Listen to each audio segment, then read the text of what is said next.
வணக்கம். லோக்சபா தேர்தல் வந்துருச்சு. எல்லாரும் நம்முடைய ஜனநாயக கடமையை ஆற்றுவதற்கு தயாராக இருக்கும்.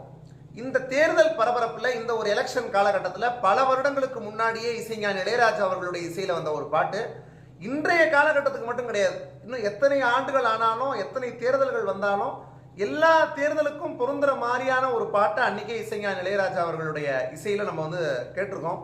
அந்த பாட்டு எழுதியவர் காவிய கவிஞர் வாலி அவர்கள். குரு சிஷ்யன் அப்படிங்கிற ஒரு திரைப்படத்தில் இடம்பெற்ற நாற்காலிக்கு சண்டை போடும் அப்படிங்கிற ஒரு அற்புதமான ஒரு பாட்டு. நாற்காலிக்கு சண்டை போடும் நாமெல்லாம் பைத்தியம் தாண்டா. இந்த பாட்டை பத்தி சொல்லணும்னா இந்த பாடலுக்கான சூழல் என்னன்னா ஒரு சிறை, ஜெயில். அதுல கைதிகள் எல்லாரும் இருப்பாங்க. ரஜினிகாந்த், பிரபு இவங்க ரெண்டு பேருமே அந்த கைதிகள்ல ரெண்டு பேரா இருப்பாங்க. ரஜினிகாந்த் அவர்கள் தான் குரு, பிரபு அவர்கள் தான் சிஷ்யன். படம் எல்லாருமே பார்த்துருப்போம். அப்போ அந்த கைதிகளுக்குள்ள ஒரு தலைவனை தேர்ந்தெடுக்கணும். அதுக்கு ஒரு சண்டை போயிட்டு இருக்கும். ஃபர்ஸ்ட் ஒருத்தர் என்ன சொல்லுவாருன்னா, பிளேடு பக்கிரி, இவர் தான் நம்ம கைதிகளுக்கு நடக்கக்கூடிய பிரச்சனைகள் எல்லாத்துக்கும், நம்மளுடைய உரிமைக்காக போராடுற விஷயங்கள் எல்லாத்துக்கும் இவர் தான் தலைவர் அப்படின்னு சொல்லி அவரை தேர்ந்தெடுப்பாங்க.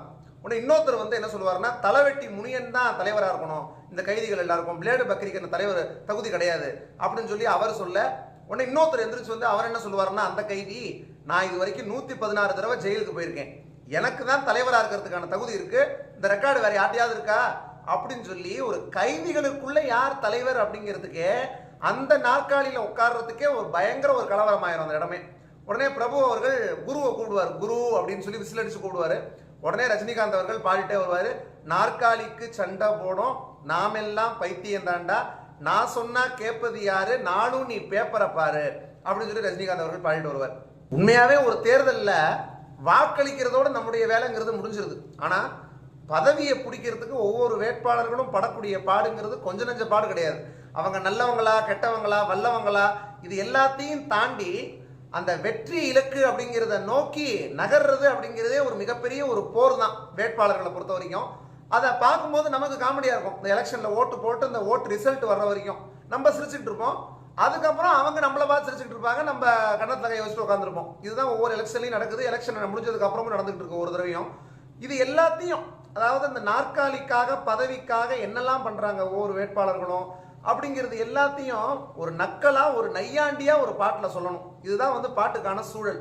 இதுக்கு இசைஞானி அவர்கள் எப்படிப்பட்ட ஒரு மெட்டை எடுத்திருப்பார் அப்படின்னா, அந்த காலகட்டத்தில் அந்த டிராமாக்கள்ல அந்த மெட்டு வரும், இந்த பல்லவியுடைய மெட்டு, தானா நன்னா தானா நானா தானே நானா தானே நானா நானே நானா.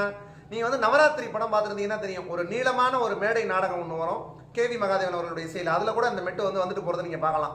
அந்த மெட்டை அடிப்படையா பேஸா வச்சு அதை அப்படியே டெவலப் பண்ணி அதுல நையாண்டி நக்கல் எல்லாத்தையும் கலந்து கொடுக்கறதுக்கு எப்படிலாம் இன்ஸ்ட்ருமெண்ட்ஸை பயன்படுத்த முடியும், ஒவ்வொரு இன்ஸ்ட்ருமெண்ட்டையும் பயன்படுத்தி அந்த மெட்டை வேற ஒரு இடத்துக்கு கொண்டு போய் ஒரு பயங்கர பாட்டா, ஒரு சூப்பரான ஒரு பாட்டா கொடுத்துருப்பாரு. இப்போ வரைக்கும் இந்த பாட்டை நம்ம கேட்டாலுமே அவ்வளோ ஃப்ரெஷ்ஷாக இருக்கும். அதுலேயும் 2 பாடகர்கள் இந்த பாட்டை பாடியிருப்பாங்க. சூப்பர் ஸ்டார் ரஜினிகாந்த் அவர்களுக்கு மலேசியா வாசுதேவன் அவர்கள் குரல் கொடுத்து பாடியிருப்பாரு. நடிகர் பிரபு அவர்களுக்கு மனோ அவர்கள் குரல் கொடுத்து பாடியிருப்பார். வாலி அவர்களை தவிர வேற யாருமே இந்த வரிகளை எழுதவே முடியாதுன்னு சொல்ற அளவுக்கு அவ்வளவு அற்புதமா, இன்னும் எத்தனை நூற்றாண்டுகள் ஆனாலும் சரி பொருந்துற அளவுக்கு, எல்லா காலகட்டத்துக்கும் எல்லா சூழலுக்கும் பொருந்துற அளவுக்கு வரிகளை காவிய கவிஞர் வாலி அவர்கள் கொடுத்திருப்பாரு. பல்லவி எப்படி கொடுத்திருப்பாருன்னா, நாற்காலிக்கு சண்டை போடும் நாமெல்லாம் பைத்தியம் தாண்டா அப்படின்னு சொல்லி ஆரம்பிக்கும். முன்னாடி இது அப்படியே தான் இருந்துச்சு அந்த வரிகள் கேட்டா கிடையாது. இதுக்கு முன்னாடி எப்படி எழுதப்பட்ட வரிகள் இது அப்படின்னா, நாற்காலிக்கு சண்டை போடும் நாடு நம் பாரத நாடு அப்படின்னு தான் முதல்ல காவிய கவிஞர் வாலி அவர்கள் எழுதினாங்க. நாற்காலிக்கு சண்டை போடும் நாடு நம் பாரத நாடு. அதுக்கு பிறகு இது ரொம்ப சர்ச்சையாச்சு. எப்படி பொத்தாம் பொதுவா நம்ம நாட்டையே எல்லாரையும் குறை சொல்ற மாதிரி சொல்லலாம் அப்படின்னு சொல்லி நம்ம பாரத நாடு அப்படிங்கிறது வரக்கூடாது அப்படின்னு சொல்லி கடுமையா எதிர்ப்பு வந்துச்சு. அதனால அதை எடுத்துட்டு நாடு நம் பாரத நாடுக்கு பதிலாக நாமெல்லாம் பைத்தியம் தாண்டா அப்படின்னு பொதுவா மக்கள் எல்லாரையுமே சேர்த்து சொல்ற மாதிரி பொதுவா காவிய கவிஞர் வாலி எழுதிட்டாரு. அதே மாதிரி நல்லவனா நீ இருந்தா நாற்காலி மேல் உட்காரு, கொள்ளக்காரன் உட்கார்ந்து உட்கார்ந்து கெட்டு போச்சு சர்க்காரு அப்படின்னு தான் முதல்ல வாலி அவர்கள் எழுதியிருப்பாரு 2வது சரணத்துல. கொள்ளக்காரன் உட்கார்ந்து உட்கார்ந்து கெட்டு போச்சு சர்க்காரு. ஆனா அதுக்கும் எதிர்ப்பு வந்துச்சு. சர்க்காருங்கிற வார்த்தை வந்துருச்சு இல்லையா, அது எடுக்கணும் அப்படின்னு சொன்னதுனால அதை எப்படி மாத்திருப்பாருன்னா, நல்லவனா நீ இருந்தா நாற்காலி மேல் உட்காரு, கொள்ளக்காரன் உட்காரக்கூடாது, கெட்டு போகும் இந்நாடு அப்படின்னு சொல்லி வாலி அவர்கள் வந்து எழுதியிருப்பாரு.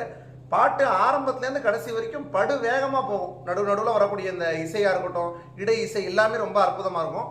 இதுல பல்லவியில நம்ம முதல்லயே சொன்ன மாதிரி நாற்காலிக்கு சண்டை போடு நாமெல்லாம் பைத்தியம் தாண்டா, நான் சொன்னா கேட்பது யாரு, நாலு நீ பேப்பரை பாரு, நீ போட்டு நானும் போட்டு என்ன ஆச்சு நம்ம ஓட்டு, கூத்தாடி பொழப்பா போச்சு ஜனங்க பாடி இனி ததுங்கி நத்தம் அப்படின்னு சொல்லி மலேசியா வாசுதேவன் அவர்கள் வந்து பாடுவார். அதுக்கடுத்து சரணத்துல எப்படி போட்டிருப்பாருன்னா, முதல் சரணத்துல வெளியில் போடும் கோஷ்டி சண்டை ஜெயிலுக்குள்ள இல்லையப்பா, வேணா நமக்கு அரசியல் சாக்கடை அதனால் நாட்டுக்கு தொல்லையப்பா. வெளியில போனா அவ்வளவு சண்டை நடக்குது, மத கலவரம், ஜாதி கலவரம், கோஷ்டி சண்டை, நீ பெரியவனா நான் பெரியவனான்னு 1000 சண்டை நடக்குது.